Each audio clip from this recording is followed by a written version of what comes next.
the Super Lilly Bro-a-versary.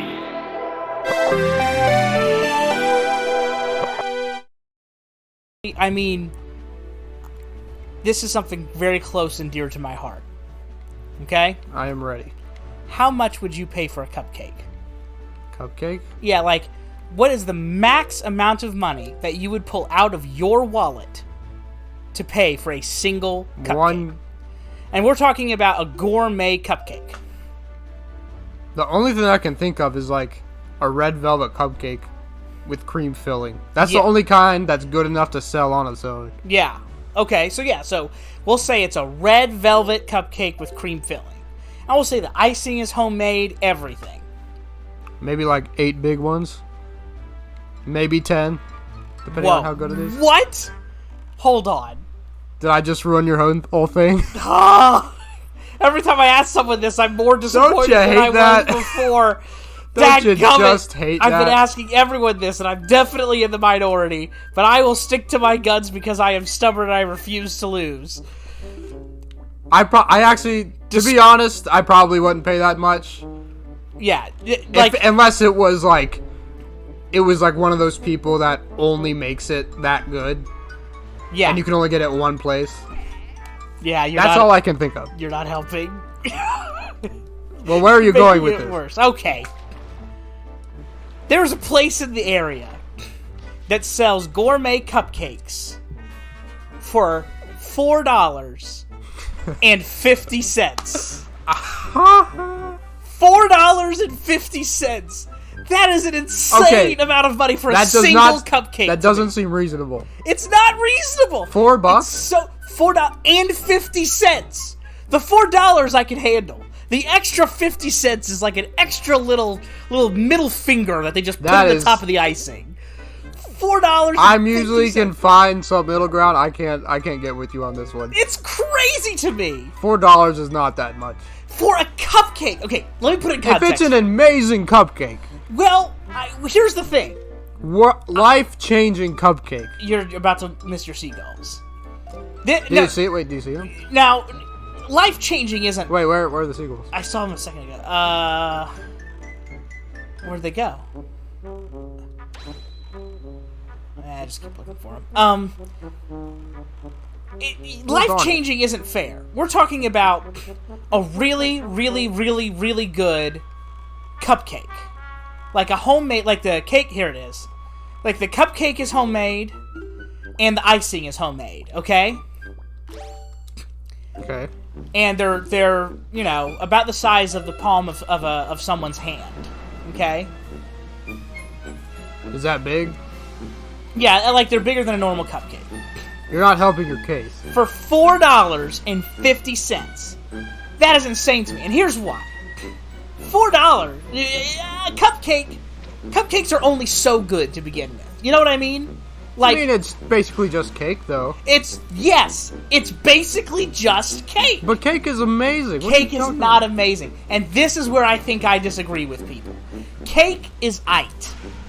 Alright? Well, then that's... Growing up... Excuse me for having an opinion. You know, listen. Growing up, Mom would make me giant chocolate chip cookies for my birthday. Because cookies are better than cake. And now I is factually incorrect. Absolutely take an apple pie or a pie, almost of any kind, over a slice of cake. Okay, hold on. Cake. For like pie, I would take any pie. Not any pie. But I would take almost any pie over almost any cake. Any day. I'd take strawberry cheesecake. No, but you're not getting cheesecake. These are cupcakes. You can't start throwing in other types of cake. Okay, well, still. I'm talking about cakes. Normal cake. Normal cake. Listen, normal cake is good. But it's not as good as, like, almost any other dessert. I mean, if you had to choose between a slice of cake and a really good slice of cake or a really good bowl of ice cream. I don't love ice cream. You don't love ice cream? I would choose the cake every time. Oh my gosh. Cake and milk. Cake and milk. Cake and milk. Yep. I can't believe... And I'm assuming you'll pay extra money for the frickin' milk, too, won't you? You'll just You don't reach pay right for into you don't that. pay for a glass of milk. Oh, yes you do. I mean, if you're at this cupcake place, you do. You'd reach Okay, right you should be talking about that. That's ridiculous. Paying for milk? Did we get this? I don't know. No, we didn't. Go ahead. Check it out. I don't think we had the fire arrows yet. If any establishment is charging you for a single glass of milk, they should be burned to the ground. Listen. Undoubtedly. Listen, there's not a place for you to eat here. You can buy, like, bottles of milk at this place. To go, and it's like $1.50 or $2 or something for the bottle of milk, and you can get your cupcake and a bottle of milk, and you've paid, get this, $6.50 before tax to have one slice of cake, basically, one cupcake and some milk. Listen, put this in context for you. I can go, like, to the grocery store, and I can spend, like, $10 and get, like, 20 cupcakes. And give cupcakes to everybody. Now, will the cupcakes be as good as the ones that I'm... Oh, wow, we got a lot of bombs now. I didn't want this. I was really hoping for something else. Like, for that $20, or for that $10, I can get 20, maybe 25 people cupcakes. Will the cupcakes be as good as the gourmet cupcake?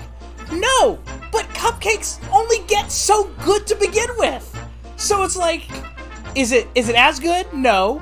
Is it like $3.80 better for one cupcake? No, it's not that much better. It's all right. I will agree that I have never had a cupcake that has been good enough that I'd pay that much for it. Okay, that's all I'm saying. That's all I'm saying. But I'm willing to believe that kind of cupcake exists somewhere in the world. If we're talking about like an insanely good cupcake, like I'm like talking, it has to be really, really, really good. And I just don't think cupcakes are normally that good. Even if the icing is homemade and the cake is homemade and everything's homemade and you've done it, you know, maybe if you've done something really, really cool and like created something with the frosting, like you're the freaking cake boss or something. Dude, but listen, you're weird, man. Listen, everybody likes cake. Everybody likes cake, but I can't imagine loving cake.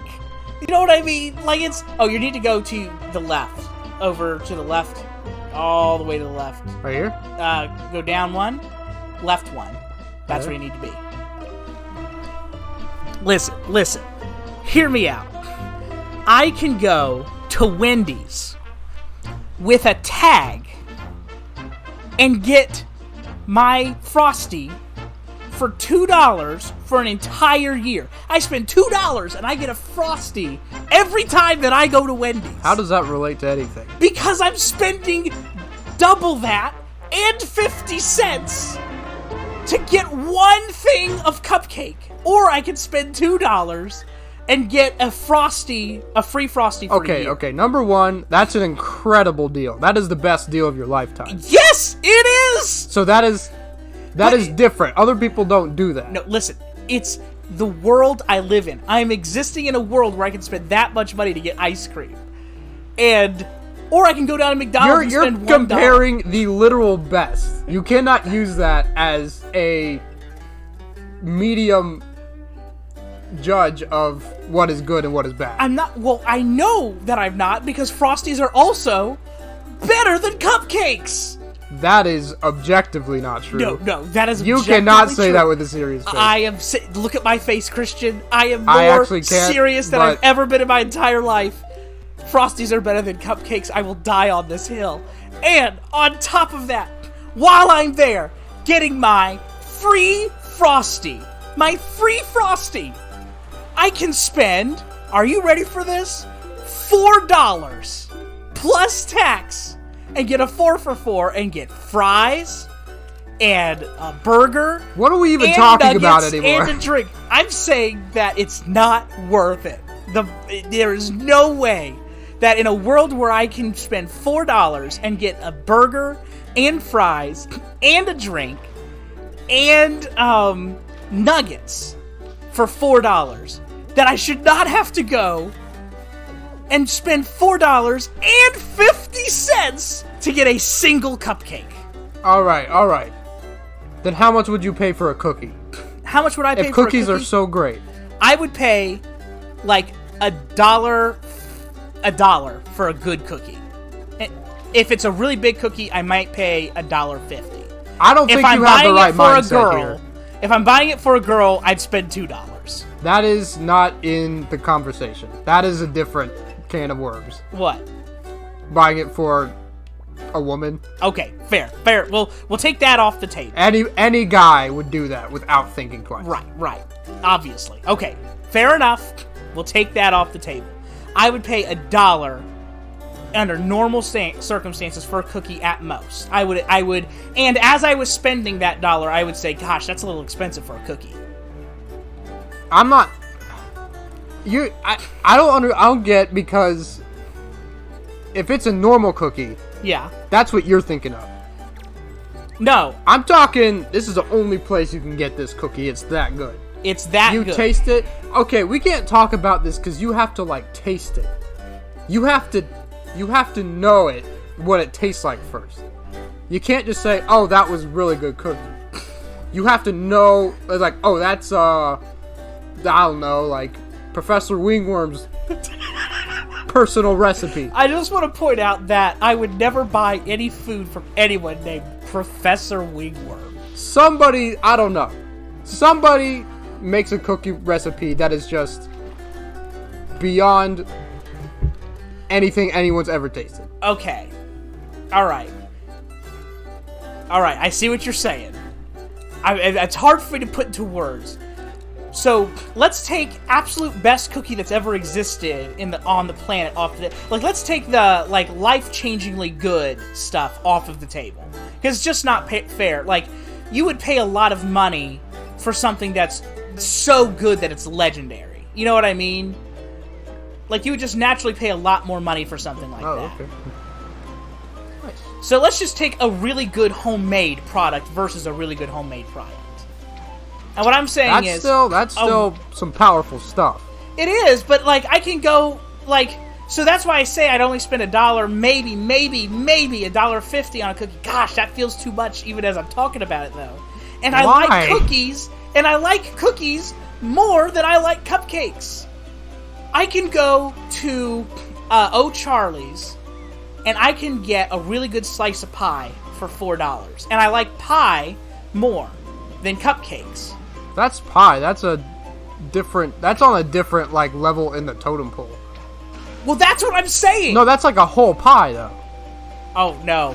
It's a slice of pie. Even still, like, that would be, like, way bigger.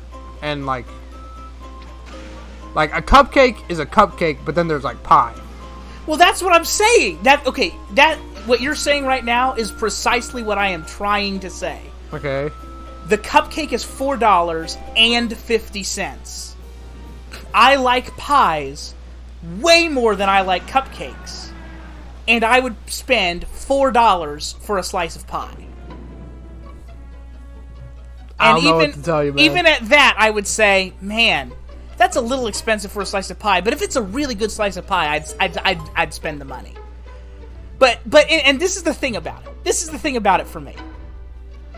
$4 for a cupcake is right at that level for me where it's like, man, that's too expensive. But, you know, I guess I can get it. I can splurge and get it just this once. But it better be really good. I'm willing to pay... It's the extra 50 cents! I'm willing to pay a lot of money for something that you can only get in that one place that you're at. But that's the thing. No matter what it is. I don't care what it is. I don't think that's true.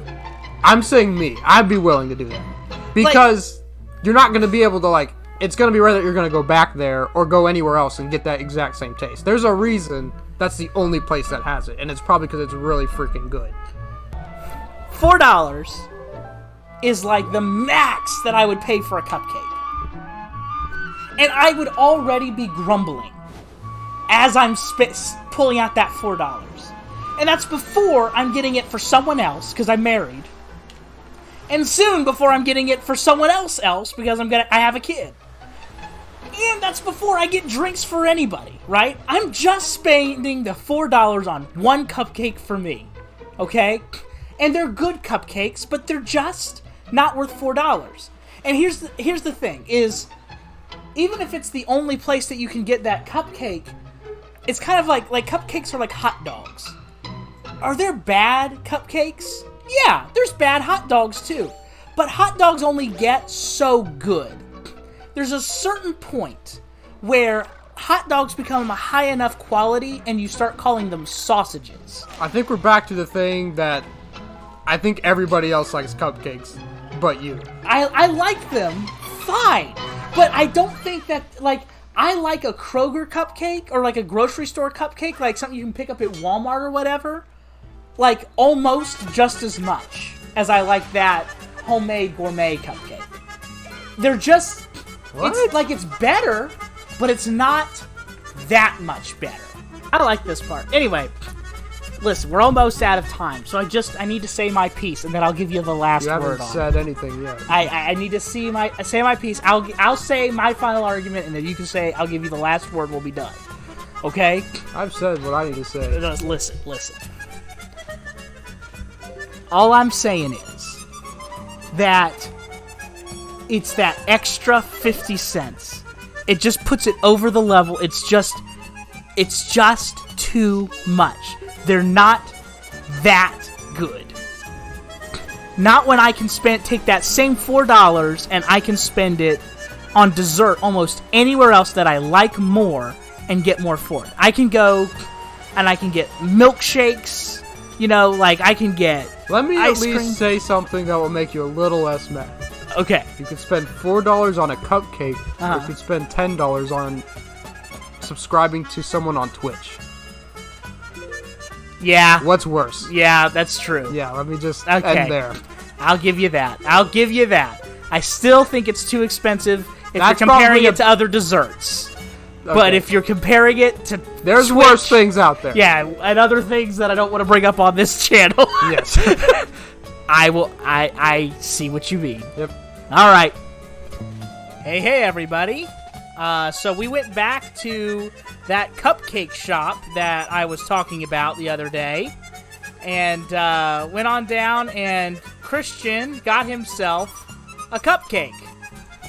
Just for the experiment. Just for the experiment. You asked for it, we provided it.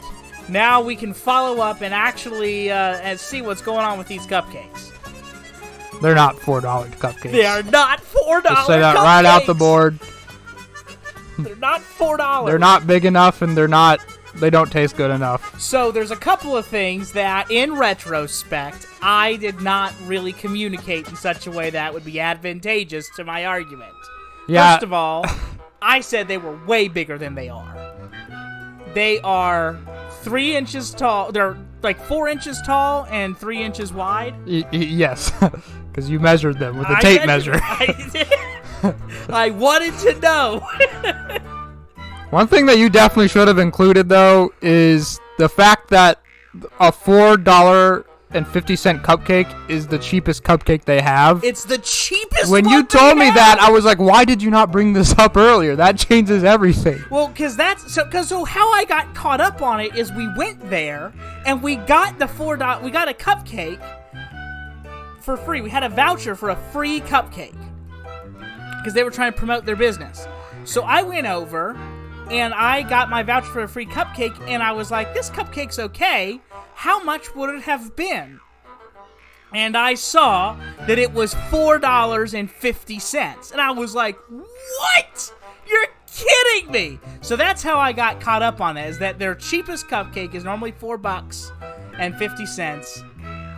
And it didn't even occur to me until later that that's the cheapest cupcake they have. It was good. I thought it was good. Maybe I should have gotten a different flavor. I got kind of like the first one I saw in the window.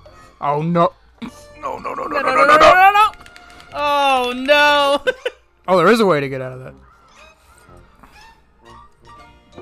So you got the first one that you saw. I saw one in the window and I was like, I got one that I would probably enjoy. I was like, this looks alright. I'll just get this. Well, it was a chocolate cupcake with what, vanilla icing? Yeah, it had a bunch of chocolate chips. It was midnight chocolate something, I don't know. Yeah.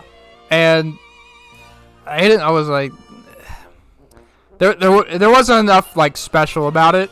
Yeah. I was like, this is good, but I mean, like, was it better than a cupcake you would have gotten at Kroger or some other kind of grocery store, Food Lion? hey, Kroger's not bad. Yeah, but was it better than a cupcake you could have gotten at Kroger?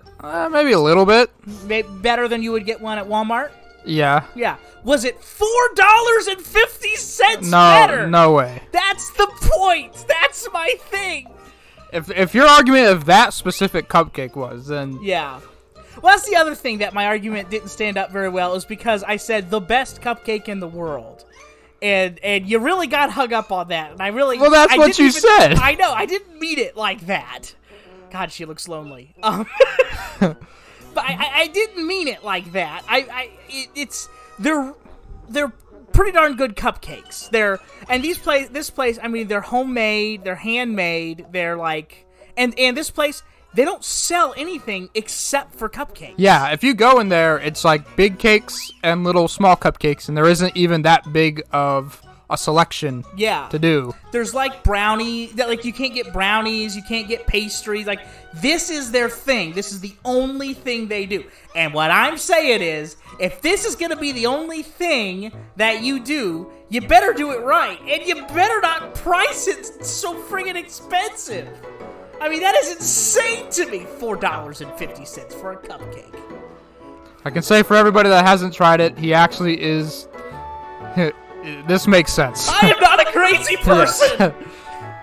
I have reasonable opinions. If this wasn't true, I would say so by now.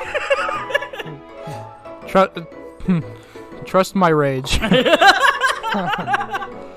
Well, everyone knows because they've watched enough Super Lilly Bros content by now that our basic dynamic is me getting upset about something or passionate about something and you not caring. And me sometimes doing my best to convince you and it just not sticking at all. Yeah. So do you think?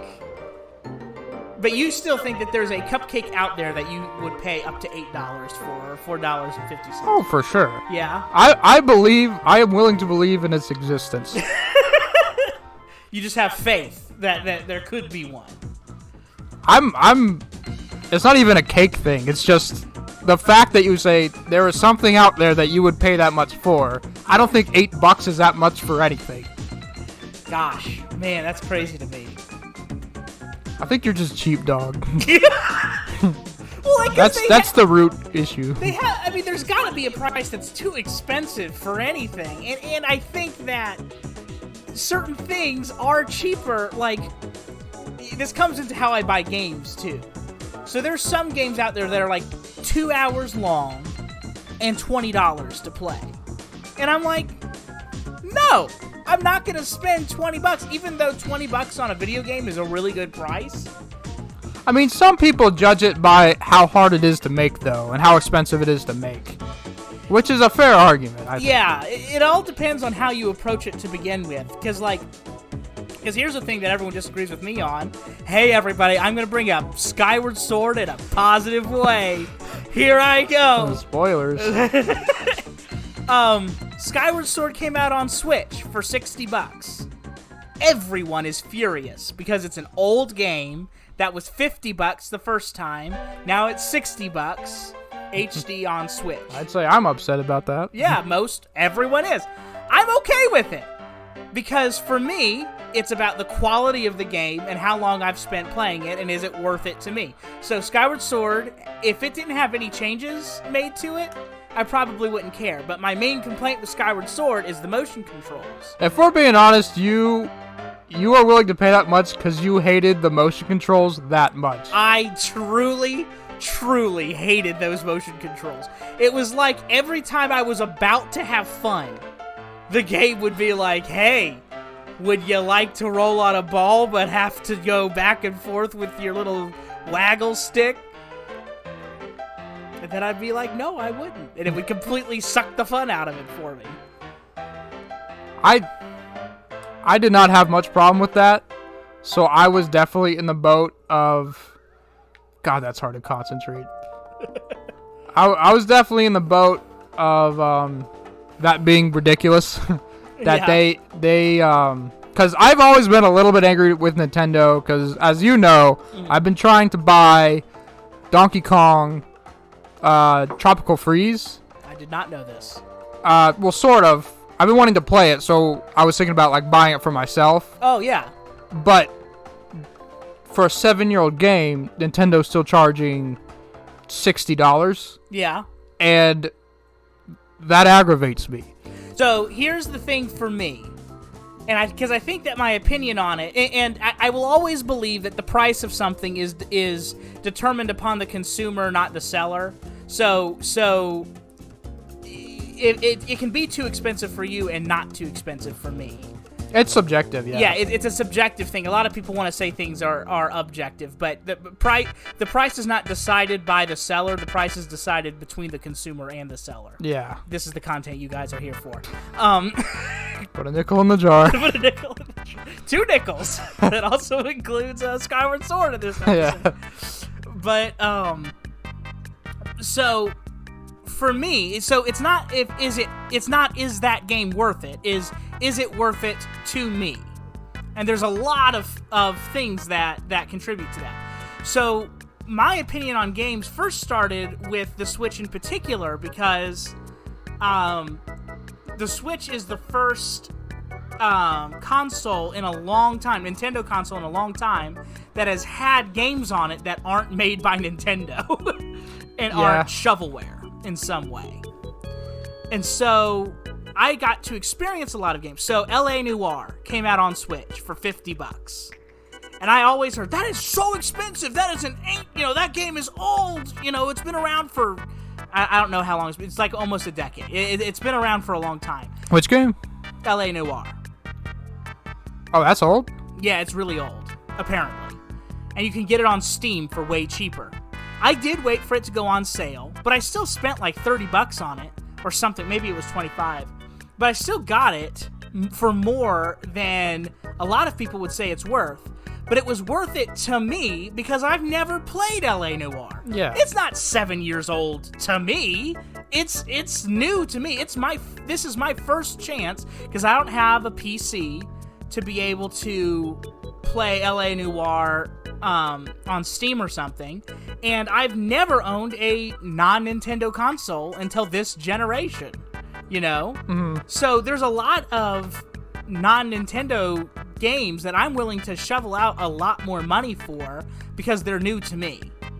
So then when Skyward Sword comes out and it's $60 and everyone's mad because it's an old game, for me it's like, well, I'm used to paying a little bit more for old games because I'm willing to I think it's worth it to fix a lot of the problems in Skyward Sword, and I want to actually enjoy that game.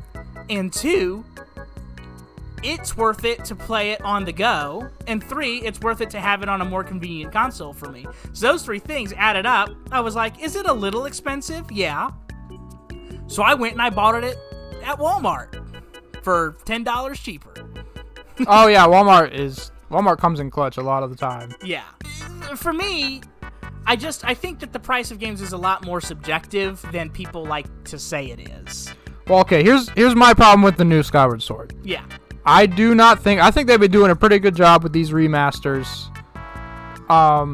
They made this one, of course, I think this one is excellent. Twilight Princess was a little bit worse, but it was still good. It was alright. I didn't like it. It was okay. It was like, we bought it. Yeah, but that's because we're us. But we bought it though, so like, there's only so much we could say. But Christian, I'm a sucker. That's part of my argument. But yeah, that one was less good, but it was still like, it was all right. Yeah. And then I feel like Skyward Sword came out and it did even less than that, and it still almost even looks like the same game, just updated a little bit. And then they're pretending as if it's a new game and charging as if it's a new game.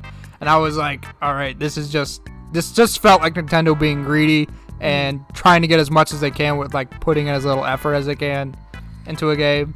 So I'm going to challenge you on that. First of all, I think that Skyward Sword addressed more of the problems with Skyward Sword than Twilight Princess did. That's because Skyward Sword had more problems. It had more problems, but there are some pretty big problems in Twilight Princess that weren't even touched. The main ones were. Like what? The Twilight Zone. Mm-hmm. They made that shorter. Not really. Yeah, they did. They made less bugs, but they made it a selling point that they made less bugs. But what they actually did was wherever there were 2 bugs, wrong way. They actually put where they had said that they had made sorry, when I say bugs, I'm talking about the bugs that have the light, the tears of light in them, not like game-breaking bugs. Yeah. But where there used to be 2 bugs, they now only have 1, and that's how there's less of them. Other than that, the Twilight Zones are exactly the same. It's not always they have less bugs. They're more spread out, but they make you go across less of the area. I haven't played in a while. That's how I remembered it. Yeah.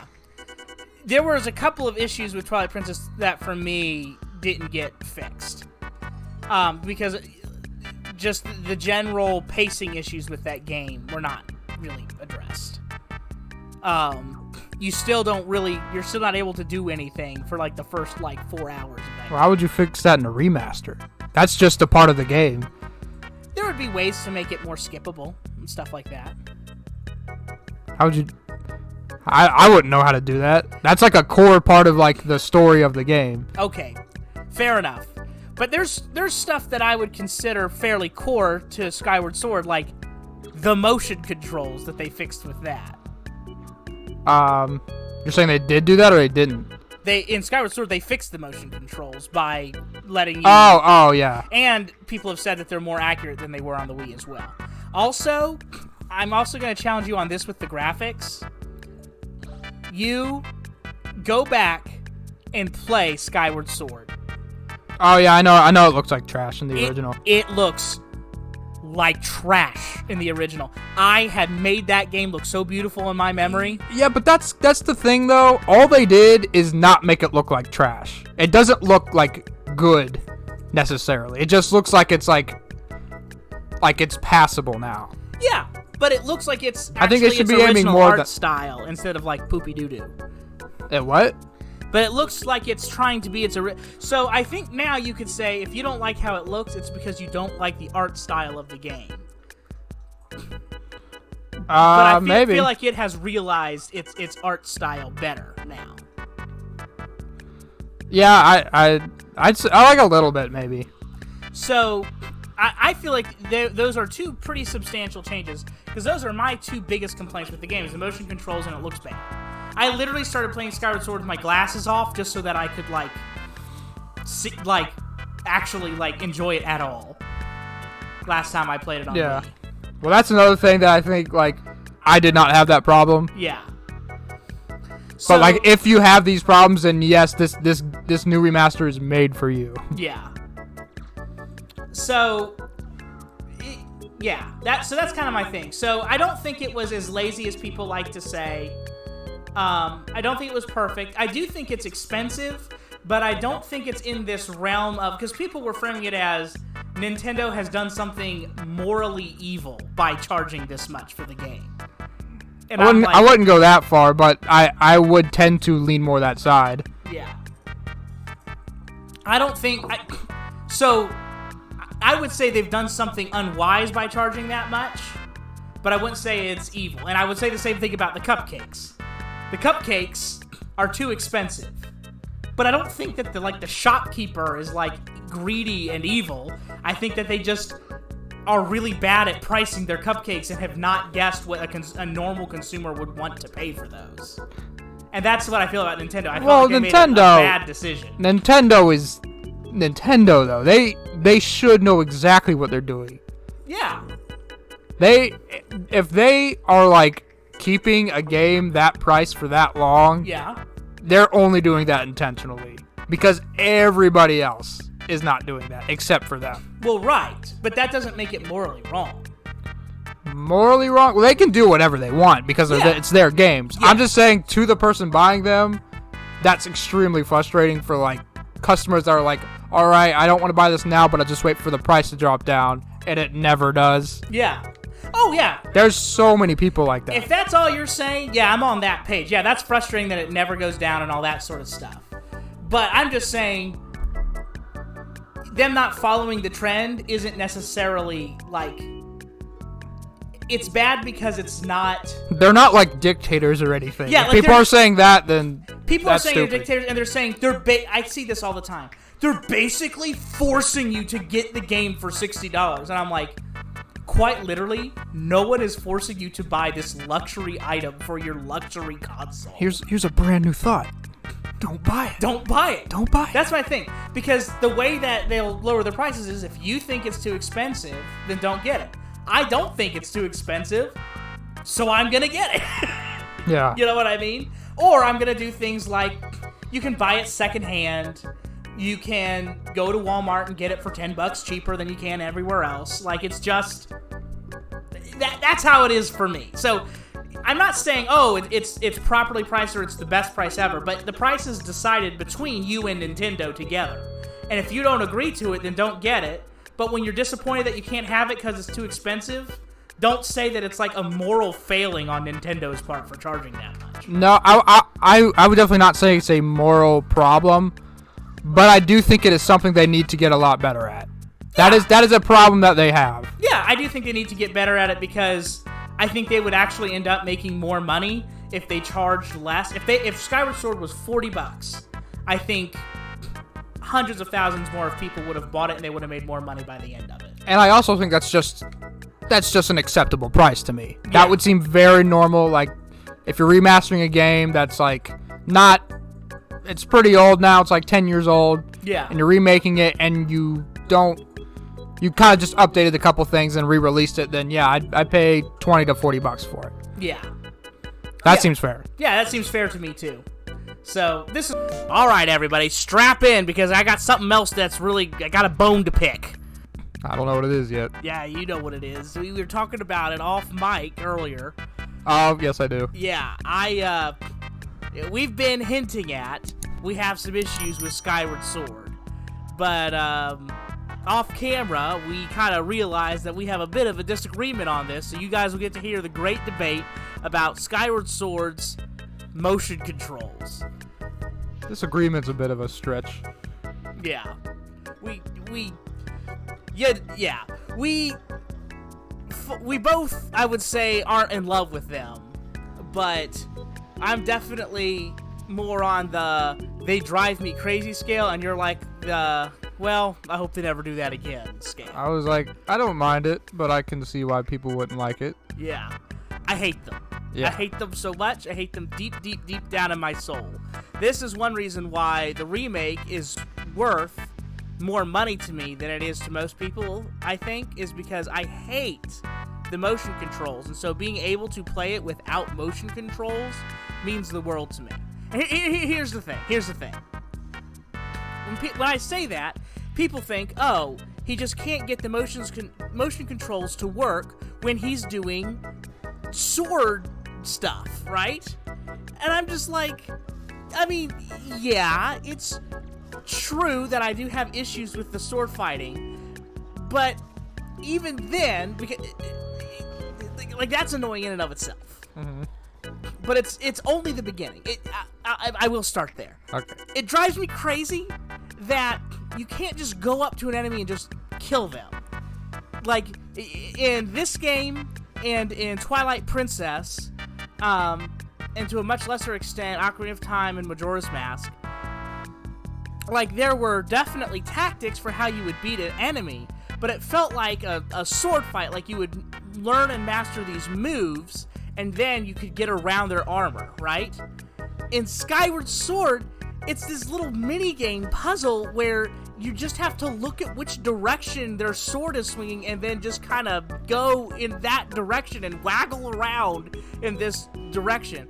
And for me, now this isn't an issue for you, but for me, by the time I look and assess and see which direction it is and swing my sword, they've already moved their sword. So I'm sitting there for like 20 minutes hitting their sword over and over and over again. And it annoys the crap out of me.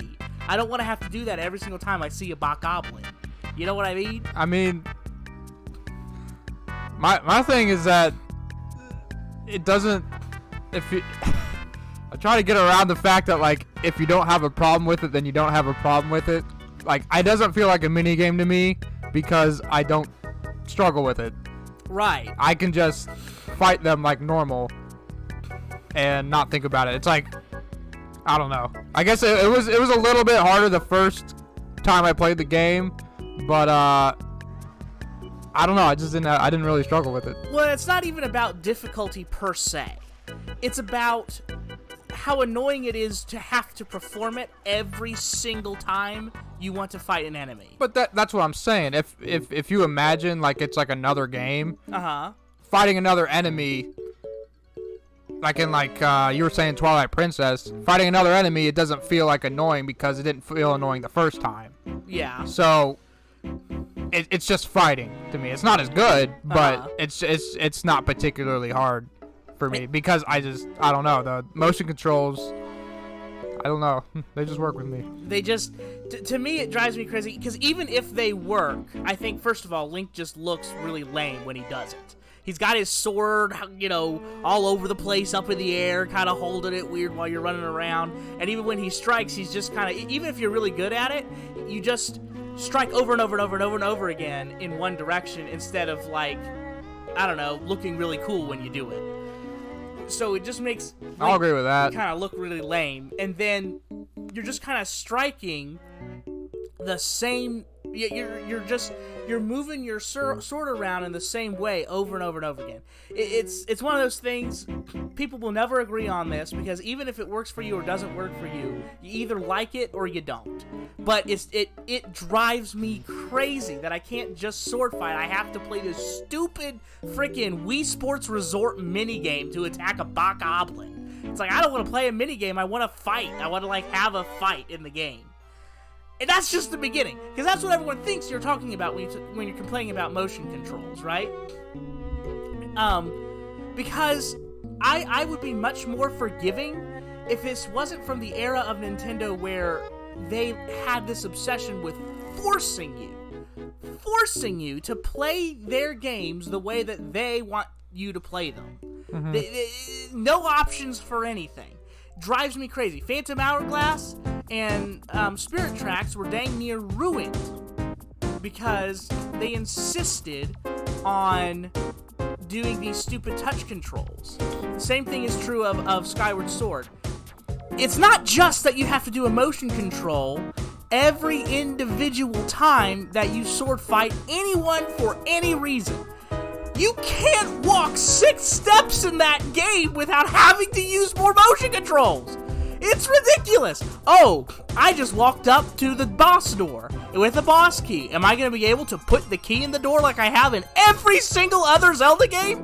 No. You gotta twist your arm around some weird, stupid direction to try and make the key fit into the door for some stupid reason. Oh, you want to walk across this tightrope? Guess what? You just exited Skyward Sword and entered into a Mario Party minigame because you gotta stay perfectly straight on the stupid line if you want to walk across it. What? Oh, I want to open this door, but guess what? I can't just open the door, because in every other Zelda game, I walk up to the door and I press A, and guess what? Door's open. But no, in this game I have to stand up on a thing and make my arm go in this huge circle. And Lord help me if I don't have room to make a perfect circle of where I am, because then the eyeballs won't follow your sword around. It's obnoxious. You're a real tangent guy, huh? It drives me crazy. I'm trying to fly, and you gotta waggle your controls up and down. And it's like, I don't want to do this to fly. Can I please just fly? The worst offender, in my opinion, is the bow and arrow. I think the bow and arrow is indefensible in Skyward Sword. I do not like the bow and arrow. It's so bad because Wind Waker and Twilight Princess and Ocarina of Time and Majora's Mask, you can lock onto an enemy and shoot an arrow and you'll hit them. But they were so obsessed with the stupid motion controls that they made it so that you can't, if you lock onto an enemy, you won't shoot them with your bow and arrow in Skyward Sword. They actively made a mechanic worse on purpose to force you to use motion controls to use your bow and arrow. Yeah, I think the Wii, it did that with every game. Some games did it better than others. Yeah. The Wii really forced that in pretty much every game, but I will agree that Skyward Sword did it the worst. Because they really, really, really, really pushed it. And that obviously did not work for everyone. That if you don't like that, the whole game's going to be like that. And it's going to be like suck. The whole game's a wash. For people that don't like that. Yeah, that's what I mean. For people who don't like it, the whole game's a wash. But on my side, if that's not something you struggle with, I don't know how to explain it other than like if you're going across a tightrope, it just comes as like second nature in my brain that's exactly what you would do, and you just keep on walking. As if I was playing a game with a controller and you just tilt it forward. Mm-hmm. That's how I think of it. So it wasn't particularly like hard for me. Well, the tightrope and stuff, almost everything that I described isn't difficult for me, other than I do have troubles with the storm fighting. It's just annoying. And it is constantly, it's like having a little yipping dog follow you around. And it's like, I kind of just want to play a Zelda game. But I can't play a Zelda game because I gotta stop and play freaking WarioWare every 5 minutes. Can you circle your Wii remote around in just the right way, Twilight Princess had figured out how to do motion controls with the bow and arrow before Skyward Sword did. You can lock on and shoot, or if they're far away, you can aim and shoot. You want to talk about perfection? That's perfection. That's how you do it, because I have the option to use motion controls. But when they take away that option, you're eliminating a lot of your fan base in that process. Yeah. And I'll add this too. I've brought this up in a previous episode. You see, when you give options to the player, then if it annoys half your player base, it doesn't matter. They can still play your game and enjoy your game. There's a lot of other problems with Skyward Sword, but I wouldn't be as annoyed with it if I wasn't being reminded every 5 seconds that I have motion controls. Mario Galaxy does this really well. You have the spin mechanic, and then you have like 2 or 3 small mini games that you use the motion controls for, and then you can collect star bits. Mm-hmm. But like, if I don't shoot a star bit and I miss, it's not going to kill me right then and there. It's like there's no stakes with it. If I don't spin, it doesn't work, but the spin is such a general motion, it doesn't matter. You can't... I gotta go somewhere else before this. Oh my god. Oh... If you have the option, it's not a big deal. You know what I mean? You can just skip over that stuff. And then the people who want to do it can play it that way, but the people who don't want to do it don't have to play it that way. And that's really my problem with it. Not them implementing, because some people really like that stuff. When Megan played Skyward Sword, she got the nunchuck and pulled back in order to shoot the arrow, just like they say you can do. And it was a brilliant option for her. She loved it. I don't ever do it that way. I just point and shoot. But she liked to do it that way, and it's like, good on her. She can play it the way she wants to. But when they force the mechanic on you, it sucks the fun out of it for me. Mario Galaxy, there's no stakes with this stuff. There's nothing that you have to do with it that, like, you are forced to do no matter what. You can skip all of the rolling ball minigames in Mario Galaxy if you want to. And the spin is not this super precise thing. If the remote notices that you've made any motion, Mario will spin. Yeah. So there's just... It's too... The Wii Remote is too imprecise, even with Wii Motion Plus. Because here's kind of the other thing. It works... the motion controls in that game with Wii Motion Plus work about 90% of the time. But if any other game, if I press the A button and the A button works 90% of the time, that's not acceptable. Yeah. If I'm playing Smash Bros. And I can't do my special move 10% of the time, that is not an acceptable rate. if you couldn't make your game work 100% of the time, then you didn't have the technology to realize your vision, and you needed to wait longer to make it. I mean, that's always like the risk when trying to incorporate motion controls, though. That's been a problem since it was like ever a thing. Yeah. And I kind of sympathize with that, because that's just the nature of motion controls. If you're trying to put that in your game, you're going to have problems with that no matter what. I agree, but so if that's the case, then you don't make it something you have to do every 3 seconds. Yeah.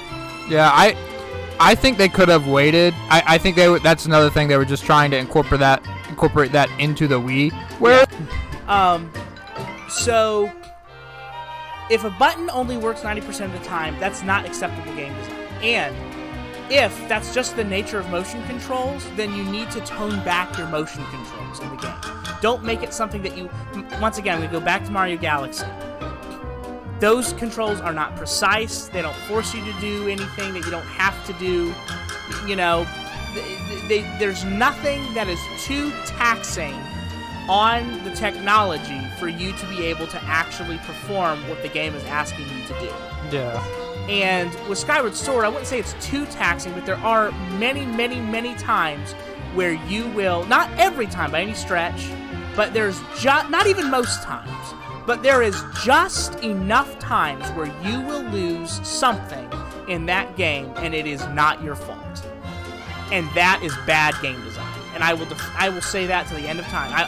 No matter what the mechanic is, if there is something that you will lose because of something that is not your fault in a game, unless it's like a story sequence, that's bad game design. And I agree with that principle, for sure. I expect better of Nintendo. If they think that the technology is...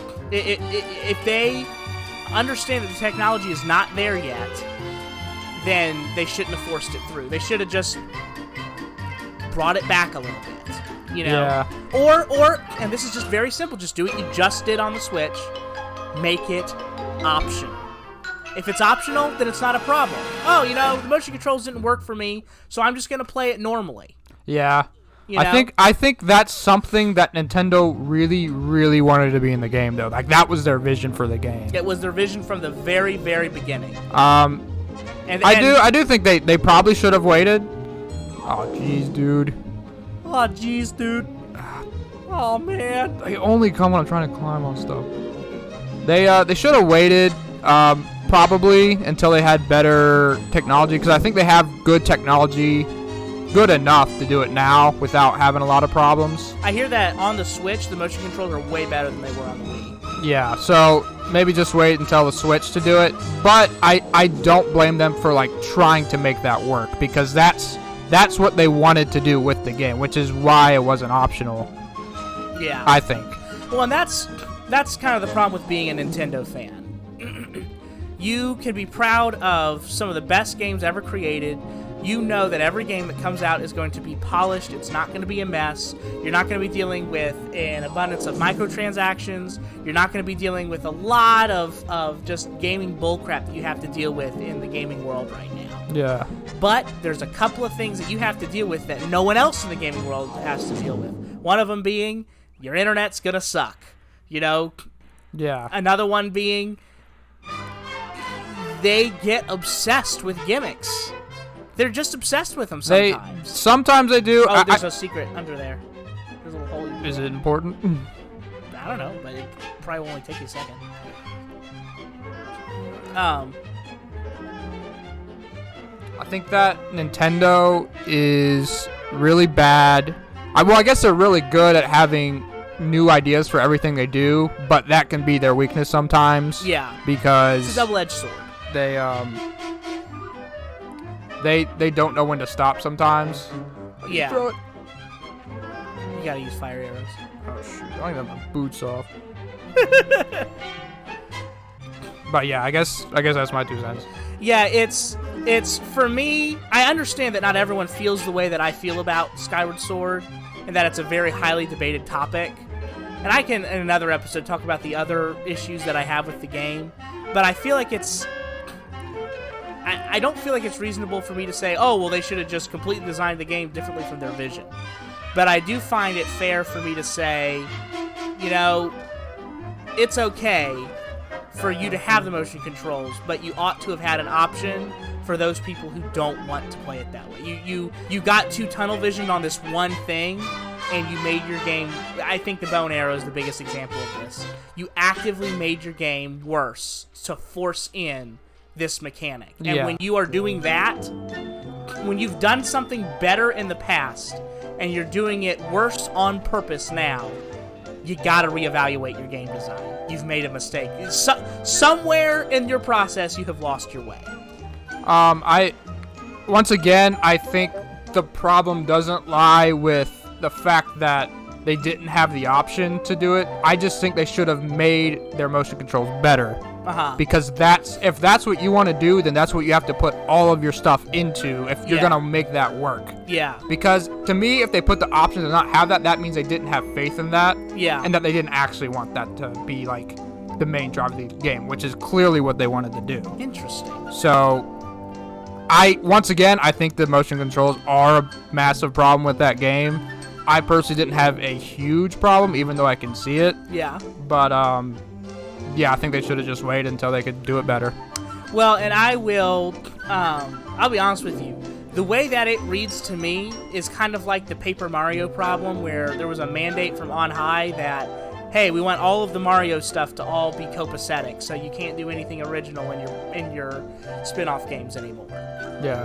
That's how Skyward Sword reads to me. Someone, somewhere, said, hey, we want to push the motion controls really hard. And so we want everything to be controlled with motion controls. Wow, what a waste.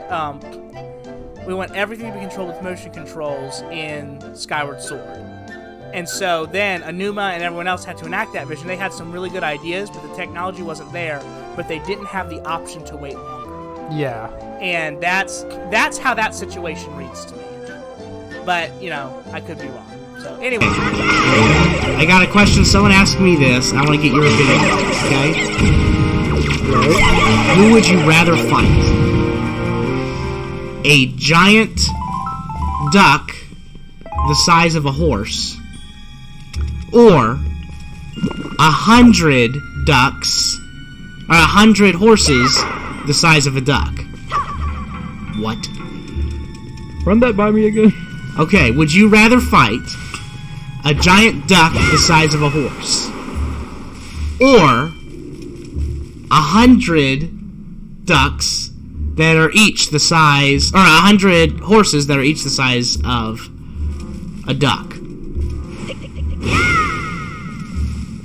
What? That seems like an odd choice to fight either of those things. You don't want to like exchange it for like a bear the size of a duck. No. A horse or a duck. In a universe where either of those things could happen, I would not be fighting either one of those. That would just be the cutest thing of all time. Okay, but they're vicious and angry and they're all attacking you. Or he is attacking you. I still can't imagine a situation in which I would not be... Okay, here's the situation. You've been thrown into a coliseum with this Avatar The Last Airbender creature, and it has been pumped full of, like, testosterone and hormones and all kinds of other crazy stuff, and you have to fight it to the death. Do you want to fight a giant duck the size of a horse, or 100 horses the size of ducks? This sounds like the question of, would you step on a puppy for $18 billion? Well, the answer to that is obviously yes. Of course I would. I mean, we're not talking about humans here. We're talking about puppies. I would bulldoze that thing. I don't know. I don't care what you need me to do to that puppy. I'll do it for $18 million. Yeah, I'd do it for free. I'd do it for free. But if either of those things existed, if I had a gun to my head for some god knows reason to pick one of these things, I can't even remember at this point. What was that? Oh my gosh. Okay. It was a duck. It was a duck the size of a horse. Yeah. Or like a million little... Or 100, not a million. Or 100 horses that are, but they're all the size of a duck. Hey, there's a big difference between fighting a million to something and fighting 100 to something. Well, what are they gonna do? If they're all horses? Yeah. Well, horses, I actually looked it up, do bite. Do I have a weapon of some kind? You can use whatever weapon that you could reasonably hold on your person. Does that include... Can I have a car? No. It has to be like a personal weapon. Can I have one of those current guns, like in Predator? Oh, like on your shoulder? Or just hold it? Can I have the Iron Man armor? It has to be like a normal, like a sword or a gun or something like that. Okay, Like telescope on him real quick before I could do that. I just have a bomb flower. I'd have the Colosseum surrounded in a line of bomb flowers, and I'd set one of them off. Do you have something in mind? I would absolutely rather take the giant duck because ducks' necks are really flimsy, and I feel like I could use my weight to jump up on its neck and break its neck if I needed to. But with 100 horses, duck-sized, I know ducks aren't big, but ducks aren't like mice, you know what I mean? If one of those things, like, even if one tries to hit me with its hooves or whatever on the back, what do they call that? Getting bucked? Yeah, even if one of them tries to buck me or whatever, like, that would hurt a lot if I got hit by one bucking duck. Bucking ducks, dude. Those bucking ducks, I swear to God. But if I, you know, and that's before you include things like biting and stuff like that.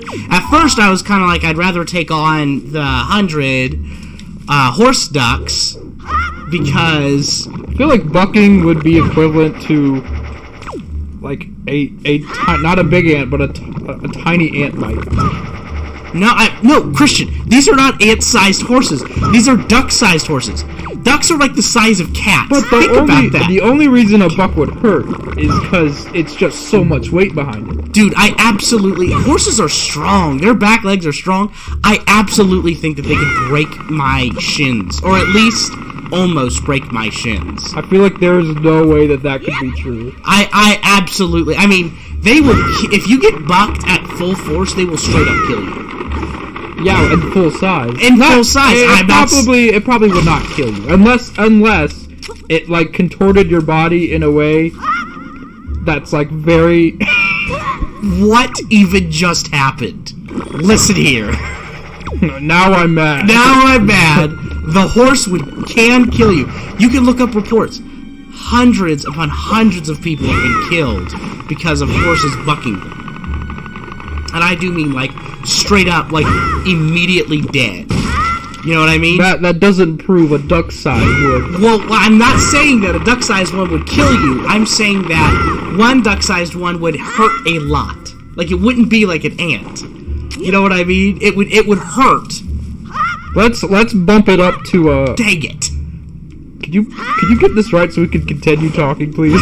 Yeah, there's more important things going on. So if they can kill you at full size, they can at least hurt, like, it will hurt way more than an ant. Do you know what I mean? I was gonna bump that up to, like, a wasp sting. Not a sting! We're talking about a duck-sized thing. Something that can kill you at full size would hurt you significantly. Maybe not break a bone. Maybe. But it would hurt like... It is not even in that ballpark, though. Shoot. Dang. So why do you think it would hurt only as much as, like, a bee sting? I mean, neither of us know how much it would hurt. But I can accurately, like, guess. Like, We could both guess on it, but neither of us have any scientific background or veterinary school to... Listen here, I have an opinion, and that's basically the same as a fact. I'm telling you. I swear, like, if you think about something that would be, because horse legs are so strong. If you try and compare it down, obviously it would hurt less, but like you're making it the size of a bee, like a bee sting. Like let me look this up real quick. Okay, all right. How much force? 4 legs. It's telling me what a horse buck is. Then it's saying how hard you hit the ground when you... Actually, that might be useful. Scientists study how hard horses can kick. Yeah. This is what we're looking for. This right here. This is the magic stuff. I swear I'm going to be legitimized by this statistic right here. You've got helmets and protective vests to cushion the blow when you fall off your horse. Alright, whatever, skip this part. That's why Swiss and American scientists have begun yada yada yada. It's getting like philosophical on me, hold on. What even constitutes a true horse? If you think about this, talks about like the existence of God in this small article. You know, Hermocrates said that if horses had hands, they would draw pictures of gods that looked like horses. Thank you. How much force? I just want to know this one factoid. This is extremely important. So they measure kick forces in this setting to be approximately equivalent to the horse's body weight. So it's about their body weight. Okay. Is how much it would hurt. Okay. I guess that kind of makes sense. Okay. So, here's the difference. So a horse is more dense than a duck is. By quite a lot. Like, even... So I've heard. It's a very commonly accepted fact that horses are more dense than ducks. Now, everyone knows this, that's why we breed horses and not ducks. This is actually very misunderstood, but horses are a tiny bit bigger than your average duck or duckling. It would surprise you, actually. When you see them in movies and such, you would think, oh, maybe they could be the same size. Not true. Common mistake. And don't feel insecure. If anyone out there was confused by the question originally when I said the size of a duck and the size of a horse, and you said, oh, I thought they were the same size, I don't blame it for you, but horses, in fact, are slightly larger than ducks. Oh, gosh, I forgot. So, whoa, thank you. But seriously, I say that because horses, birds have, like, hollow bones. That's one of the reasons that they're able to fly, is that their bones are really thin and really hollow, and they don't have a lot of dense muscle tissue. If you were to hold, like, a duck in your hand, could you, like, crush it? I think it depends on how strong you are, but I've never tried myself before. I feel like that's a very gruesome way of putting it, but if I wanted to do that, could I do that? I feel like you. I mean, a veterinarian out there is going to be able to correct me on it. Little Sephiroth 64 is going to be out there. You're like, actually, in my official duck horse channel, I can tell you. But I feel like you probably, like, I'm not saying it would be extremely easy, but I feel like you could at least easily break a duck's bones in your hands. Come to find out, this is like an extremely popular subject in the community. People have been having this fight for like decades now. Dude, but so even though it's the duck's size, it's still not going to have a duck's density. Like, it's still going to be like their bone structure and their like kicking power is still going to be really powerful because they're just muscular animals.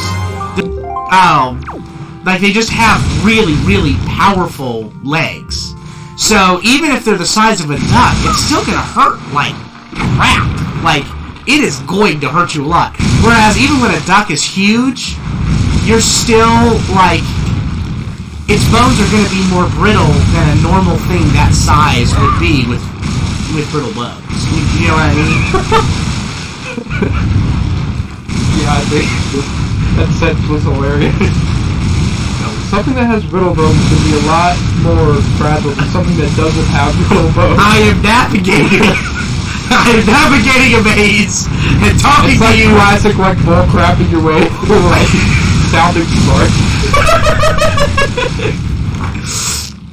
So, that's why I think, like, because the horse's bones would be really thick, and, like, so I think a giant duck, its bones would still be more brittle. It would probably be, like, slightly easier to break a giant duck's bones than a human's bones. Not way easier, but slightly easier. Whereas with horses, they're over there kicking you, like, constantly and biting you. I mean, think about being swarmed by 100 of these things. I feel like, okay, honestly, I feel like they'd both be equally easy to kill if you had any kind of, like, decent weapon.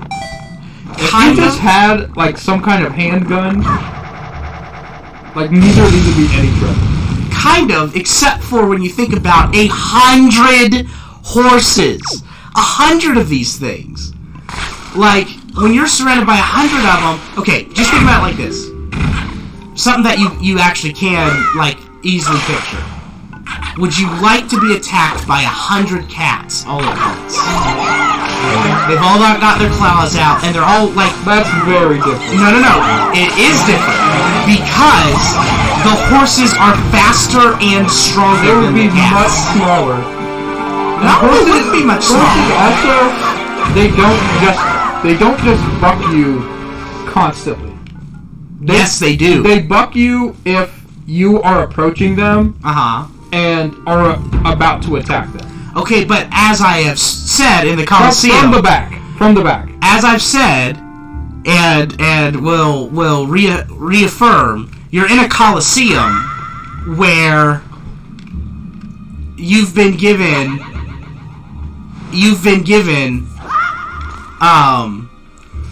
what do you call it? Like, you're in a Coliseum. Think about, okay, this is where we landed it on last time. You've got 100 cats that you're fighting.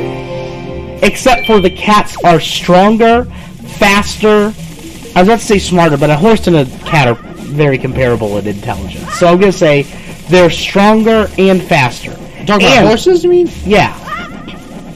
They're absolutely stronger and faster than cats. Yeah, but horses, here's the thing about horses, they're cowards, okay? Okay, but it doesn't matter because in the situation we have pumped these horses full of testosterone and hormones and all this other stuff to make them more aggressive.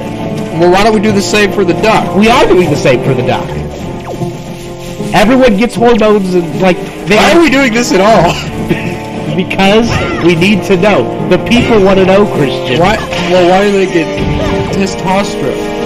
Or just they get something to make them. In other words, you have to actually fight them. You're not going to not fight them. It's a fighting situation. I feel like they should just be normal. Normal duck, normal horse. Okay, but you still have to fight them. Even if they're normal, you still have to fight them. The point is the fight. If they just run away from the fight, that's not... Yeah, but that's what a horse would do. It's not an interesting conversation. That's where your argument falls apart. It doesn't have to fall apart because it's about a fight with a horse, not trying to chase a horse. And even then, horses, if you do, make them angry, they will attack you.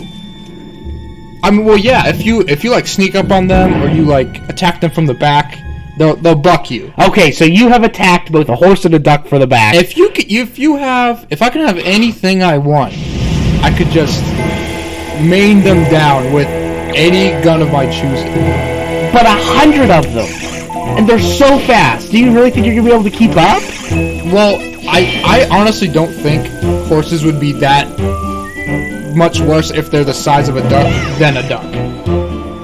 But that's what I keep trying to prove to you. They're faster, they're stronger, and they're smarter than ducks. And by a wide margin. But not enough for me to care, though. Okay, but you're still thinking about one horse. Like, it's not one tiny horse. It is 100 tiny horses all running to attack you.